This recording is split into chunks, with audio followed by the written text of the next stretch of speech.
Поглеждайки назад се чувствам като картонен макет зяпнал, гледам провала си, стоя на място в първи ред. Загърбил миналото си, гледам само напред. За да гледам таз пиеса, купих най-скъпия билет. И потърквам длани, щот гризе ме съвестта ми. За всички сълзи на майка ми, съвети на баща ми. За цялата обич, заказани думи тежки. Обещавам да не правя повече детински грешки.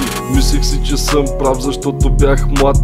Иска ми се да мога да върна времето назад, да не допусна всичко това, дето отвори рани. Защото на вас ви тежи, макар и аз да съм забравил. За всяка простотия се разкаива хиляди пъти, защото всяка една от нищото идва в ума ми. Знам, че моята усмивка лекува вашите рани. Без да кажа съжалявам, вие вече сте разбрали. И днес ще ви има, както ще ви има и утре. И днес ще ми простите, както ще простите утре. И аз ще ви обичам днес, както обичам утре.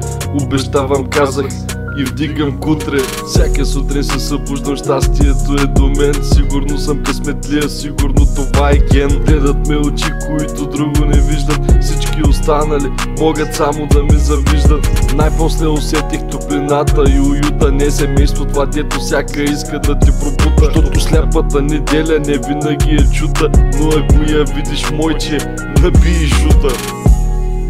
Мама и тати не винаги са прави, обаче това не означава, че грешат. Защото каквото и да казват, те никога не са го казвали за лошо.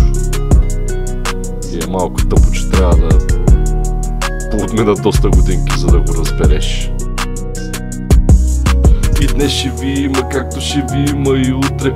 И днес ще ми простите, както ще простите утре. И аз ще ви обичам днес, както обичам утре. Обещавам, казах и вдигам кутре. И днес ще ви има, както ще ви има и утре. И днес ще ми простите, както ще простите утре. И аз ще ви обичам днес, както обичам утре.